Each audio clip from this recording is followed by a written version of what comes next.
నమస్తే రమగారు. నమస్తే జయ. రమగారు, మనం దసరాల్లో ఎలాంటి పూజా విధానాన్ని ఫాలో అవుతామండి?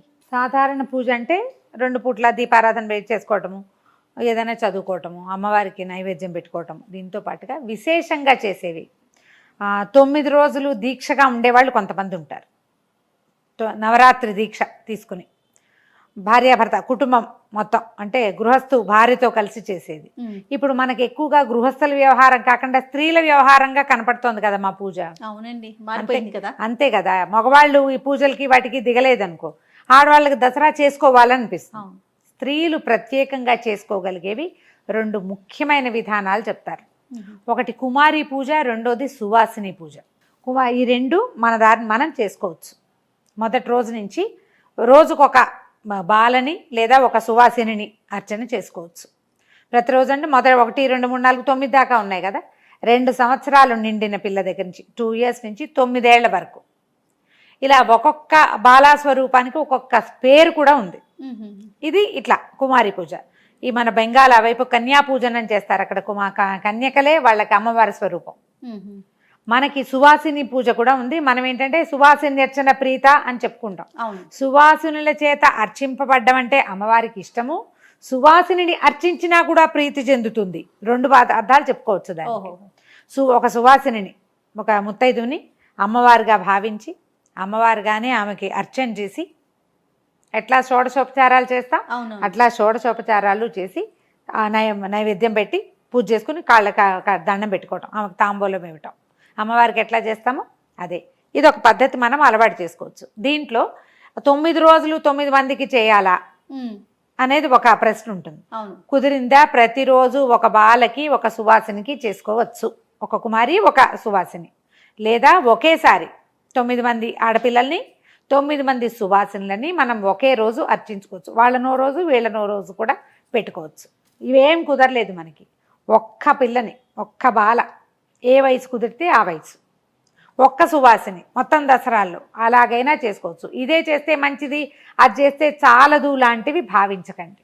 బాల అంటే సుమారుగా వయసు ఏమన్నా 2 ఏళ్ళు, అంతే. 2 ఏళ్ల నుంచి 9 ఏళ్ల వరకు. నా లెక్క ఏంటంటే ఏదైనా పెడితే చేత్తో తీసుకుని తినగలగాలి పిల్లలు. నేను కుమారి పూజ చేస్తే నాకు చాలా ఇష్టం. ఏటా చేస్తాను కుమారి పూజ. మేము 2 ఏళ్ల 3 ఏళ్ల పిల్లలుగా పిలిచిన వాళ్ళు ఇప్పుడు 13, 14 ఏళ్ల వాళ్ళు అయిపోయారు. వాళ్ళని పిలవడం అలా 9 ఏళ్ళు వచ్చేసరికి ఇంకా మానేస్తాం కదా. అయితే దీంట్లో ఒక ప్రత్యేకత ఏం చెప్తారంటే, సువాసినులు అందరూ ఒకటే. సువాసినికి కుల విచక్షణ ఉన్నది అన్నది ఒక విషయం వినపడుతూ ఉంటుంది. ఒక ఏ జాతి వాళ్ళు వాళ్ళకే పూజన చేసుకోవడం అలా ఉన్నది. కానీ బాలకి కుల విచక్షణ లేదు. ఎవరినైనా పిలవచ్చు. నేను కూడా అలాంటివి పెట్టుకోను. అందరూ వస్తారు మా ఇంటికి. అందరూ ఎవరికి కుదిరితే వాళ్ళు పిల్లల వయసులు చూసుకుని వాళ్ళకి కావాల్సిన ఫ్రాకులో గౌన్లో కొనుక్కొచ్చుకుంటాను కూడా. ముందు ఎవరెవరికి పిల్లలు ఉన్నారో చూసుకోవటం. ఒక 3-4 ఎక్స్ట్రా వచ్చినా పర్వాలేదు. కనీసం 9, ఆ పైన ఇంకా 3, 4, 5, 6 వచ్చిన సంవత్సరం కూడా ఉంది ఒక్కొక్కసారి. అయితే దీంట్లో ఏంటంటే ఒక్కొక్క వయసు బాలికకి ఒక్కొక్క పేరు, ఒక్కొక్క ఫలితము చెప్తారు. మొదటిది 2 ఏళ్ల పాపని కుమారి అంటారు. ఈమెకి గనక ఆ కుమారి పూజ, ఆ 2 ఏళ్ల పాపకి చక్కగా పసుపు రాసి కాళ్ళకి పారాయణ పెట్టి, కుదిరితే పొద్దునే తలంటు కూడా పోయచ్చు. తలస్నానం చేయించటం మన ఇంట్లోనే, పాదాలకు పారాయణ పెట్టడం, కంటికి కాటుకు పెట్టడం, మొహాన బొట్టు పెట్టడం, బుగ్గన చుక్క పెట్టడం, చక్కగా తల దువ్వటం, ధూపం కూడా వేస్తాం. కుదిరితే కాస్త ఏ గోరింటాకో పెట్టడం, చక్కగా అమ్మాయిని పీట మీద కుదురుగా కూర్చోబెట్టి బొట్టు తాంబూలము ఇచ్చి భోజనం పెట్టడం. పిల్లలు తినగలిగే పదార్థాలు పెట్టాలని చెప్తారు. పిల్లలు సాధారణంగా అందరికీ పులిహార్లు అవి ఇష్టం, ఏవి కుదిరితే అవి, అంతే. 2 ఏళ్ల పిల్లని కుమారి అంటారు, 3 ఏళ్ల పిల్లని త్రిమూర్తి అంటారు. 2 ఏళ్ల పిల్లని కనుక ఆ కుమారి పూజ కనుక చేస్తే దారిద్ర్యం తొలుగుతుంది, శత్రునాశనం అవుతుందట. 3 ఏళ్ల పిల్లని కనుక, 3 ఏళ్ల పిల్ల ఈ త్రిమూర్తికి కనుక పూజ చేస్తే ఆయుర్వృద్ధి. ఏదైనా మనకి ఆయుష్ అనారోగ్యం ఉంది, ఆయుష్ తక్కువ అని అనిపిస్తుంది, ఏదైనా మనకి గ్రహపీడలు ఉన్నాయి, వాటి వల్ల మారక ఉంది అని చెప్తారు. అలాంటి వాళ్ళు ఈ 3 సంవత్సరాల బాలికని అమ్మవారిగా భావించి, త్రిపుర సుందరిగా భావించి పూజ చేస్తే కనుక ఆయుష్ వృద్ధి అవుతుందంటారు. 4 ఏళ్ల పాపని కళ్యాణి అంటాం. ఆ పాపని గనక పూజిస్తే విద్య, వినయము, రాజభోగాలు లభిస్తాయి. 5 ఏళ్ల పాపని రోహిణి అంటారు. ఈ రోహిణిని గనక అర్చిస్తే 5 years పాప ఆమెను అర్చిస్తే రోగనాశనం, ఏదైనా అనారోగ్యంతో ఉన్నవాళ్ళు, తరచుగా జబ్బు పాలయ్యేవాళ్ళు ఈ 5 సంవత్సరాల పాపను కనుక అర్చిస్తే ఈ రోగనాశనం జరుగుతుంది, జబ్బులు తగ్గిపోతాయట.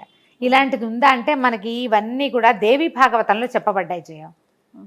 వివరంగా ఈ వయసు పిల్లని అర్చిస్తే ఇది వస్తుంది అని. వాళ్ళు ఈ 9-10 ఏళ్ల దాకా పిల్లలకి ఏం ప్రపంచం తెలియదు. దైవిక శక్తి వాళ్ళల్లో కూడుగట్టుకుని ఉంటుంది. పిల్లలు దైవ స్వరూపులుగా ఉంటారు. వయసు పెరిగే కొందికి మానవ లక్షణాలు వచ్చేస్తాయి. అదే కదా, ఆ లోపల ఎట్లా ఉంటారు వాళ్ళల్లో ఆ రకమైన దైవీ భావనలు ఉంటాయి. కాబట్టి వీళ్ళని అర్చిస్తే ఈ ఫలితం. 6 ఏళ్ల పాపని కాళిక అంటారు. పూర్తిగా శత్రు సంహారం చేస్తుంది. మనకి ఎలాంటి శత్రువులు ఉన్నా, ఇప్పుడు మళ్ళీ శత్రువులు అంటే వాడెవడో మన మీద కత్తి దూసుకొచ్చేవాడే శత్రువు అనుకోవద్దు. మన లోపల కూడా అరిషడ్ వర్గం ఉంటుంది. ఎప్పుడు కూడా కామక్రోధ లోభమోహ మదమాత్సర్యాలు, వాటితో బాధపడుతూ ఉంటాం మనం. పిచ్చి కోపం, దాన్ని ఎట్లా తగ్గించుకోవాలో తెలియదు. ఈ కాళికని పూజిస్తే అది తగ్గిపోతుంది. ఓకే, ఎంత చక్కగా ఉందో చూడు. తర్వాత 7 ఏళ్ల పాపని చండి అంటారు. చండిక ఈమె పూర్తిగా ఐశ్వర్యాన్ని ఇస్తుందట. 7 ఏళ్ల పిల్లని పాపాయిని మళ్ళీ ఇది మనవరాలు కూడా కావచ్చు. మన మన అమ్మాయికి కూతురు కొడుకు కూతురు కూడా పనికొస్తారు. సొంత పిల్లలకి కూడా అర్చన చేసుకోవచ్చు. మన పిల్ల పనికిరాదు అన్న నియమం లేదు ఇక్కడ. మన ఇంట్లో చిటిపాప అయితే దాన్ని కూడా పసుపు రాసి ఈ పాదాలు బట్టి దండం పెట్టుకోవచ్చు మనం. ఈ రోజు ఈ 10 రోజుల్లో మనం ఏ రోజు ఈ పాపకి కేటాయించుకున్నామో ఆ రోజుకి. 8 ఏళ్ల పాపని శాంభవి అంటారు. ఈమెకి ఏంటంటే మనం సంవత్సరం అంతా చేసిన ఉపాసన ఉంటుంది కదా, దానికి ఫలితాన్ని ఇస్తుంది. ఏడాదంతా మనం ఏదో పూజ చేసుకుంటాం. ఉగ్ర తపస్సుకి ఫలితం ఇచ్చేది శాంభవి మాత. ఈ శాంభవి వయసులో 8 ఏళ్ల వయసులో ఉన్న పిల్లల్ని కనుక అర్చిస్తే సంవత్సర ఉపాసన ఫలితాన్ని మనం పొందగలుగుతాం. ఇక చివరిది 9 ఏళ్ల పాప దుర్గా లేదా సుభద్ర అంటారు. కోరిన కోరికలు తీరుతాయి. వాంఛితార్థప్రదాయిని దుర్గా. సుభద్ర అన్నా కూడా ఇంచుమించు అలాంటి పేరే. ఈ 2 పేర్లలో ఏదో ఒక పేరు చెప్తారు. ఇలా 2 నుంచి 9 ఏళ్ల వరకు ఉన్న పిల్లల్లో ఏ వయసు పిల్లలు కుదిరితే ఆ వయసు పిల్లలు. కరెక్ట్గా ఈ మొత్తం అంతా లైన్ అంతా కావాలని భావించద్దు. ఎవరు కుదిరితే వాళ్ళు. అది ఏ వయసు పాప మీకు అవకాశం లభిస్తే ఆ పాపనికి సంతోష పెట్టండి, బలవంతం కాదు. ఏది తింటారో అది కనుక్కుని పెట్టాలి, వాళ్ళకి నచ్చేది. ఓ పిల్ల లాస్ట్ టైం ఐస్ క్రీమే తింటానని ఏడ్చింది మా ఇంట్లో. దానికి ఎలాగో అలాగా ఇంత పులిహార పెట్టి ఐస్ క్రీమ్ పెట్టాం చివరికి. ఏం చేస్తాం, అది ఏడుస్తుంటే అదే కదా పెట్టేసాం ఐస్ క్రీము. ఇక అంతే సంగతులు. కుమారి పూజ చేయండి. ఒక్క పాపాయినైనా సరే ఈ దసరాల్లో అర్చన చేసుకోవచ్చు. మీ ఇంట్లో చిట్టుపిల్ల 2 ఏళ్ళు దాటిన పిల్లుంటే చక్కగా తలంటి పోసి కాస్త ధూపం వేసి తలార్చి బొట్టు కాటుగా పెట్టి పాదాలకు పసుపు రాసి పారాయణ పెట్టి ఈ రోజున ఆమెను అమ్మగా భావించి తనకు నచ్చే వస్త్రాలు ఏవైనా ఇవ్వటం. మేము అలంకరణ సామాగ్రి కూడా ఇవ్వచ్చు. బొట్టు బిళ్ళలు, రబ్బర్ బ్యాండ్లు, జళ్ళకు పెట్టుకునేవి, మొహాన్ పెట్టుకునేవి, తర్వాత నెయిల్ పాలిష్లు, నేను అవన్నీ కొంటాను జయ. కాటుక, బొట్టు కాటుక అవన్నీ కొంటాను. తర్వాత గోరింటాకులు, ఇంకా ఏవేవి అలంకరణ సామాగ్రి, బాలిక అలంకరణకి ఎన్ని సామాన్లు ఉపయోగపడతాయో అవన్నీ కూడా ఆ పిల్లలకి మనం ఇవ్వచ్చు. ఇలా మనం కుమారి పూజ చేసుకోవచ్చు. ఏ అలవాటు చేసుకుంటే ఎవ్రీ ఇయర్ చేసుకోవచ్చు. అంతే. మన అర్చనలో రకరకాలు చేస్తాం కదా, అందులో భాగంగా ఇది కూడా చేసుకోవచ్చు. అవకాశాన్ని బట్టి ప్రయత్నం చేసుకోండి. ఒకవేళ సువాసిని పూజ అంటే మన ఇంట్లో మన అత్తగారు. ఇందులో ఒక నియమం చెప్పాలమ్మా. సువాసిని పూజ చేసుకునే వాళ్ళు బయట తాంబూలాలు ఇచ్చేటప్పుడు ఇంట్లో ఉన్న అత్తగారికి మొదటి తాంబూలం ఇవ్వాలి, లేదా చివరి తాంబూలమైన. మీ ఇంట్లో ఉన్న పెద్దవాళ్ళకి దండం పెట్టకుండా, మీ ఇంట్లో ఉన్న సువాసినికి బొట్టు పెట్టకుండా మీరు ఎవరికి పెట్టినా ఫలితం లభించదు. ఒకవేళ వాళ్ళు పెద్దవాళ్ళు కాకపోతే దండం ఇంకంతే. కానీ ఇంట్లో ఉన్నప్పుడు వీళ్ళని వదిలి ఇంకోళ్ళని పిలుచుకురాకూడదు. బాగుంది. వాళ్ళు వస్తే వాళ్ళకి చేసుకోండి, వీళ్ళకి కూడా చేసుకోవాలి. వీళ్ళని వదలకూడదు. కోడళ్ళకి కానీ, కూతుళ్ళని కానీ, అత్తగారిని, అమ్మని, తోడికోడల్ని, ఆడబడుచుని వదిలిపెట్టి మీరు ఎవరికి చేసినా సరే మీ ఇంట్లో ఉన్న లక్ష్మిని వదిలిపెట్టకూడదు. అంతే. ఫలితం ఉండదు. అది చాలా తప్పు. మీరు ఇలాంటి విశేషమైన అర్చనలు చేసుకునేటప్పుడు మీ ఇంట్లోపల కొలువు ఉన్నటువంటి సువాసిని వదిలిపెట్టకండి, మానేయకండి. ఇది ఒకటి నియమంగా ఉంచుకోవాలి. దానికోసం మీరేం చేయాలమ్మా, మానవ సంబంధాలు పెంపొందించుకోవాలి. అంతే అంతే. మీ వాళ్ళతో గొడవ పడకూడదు.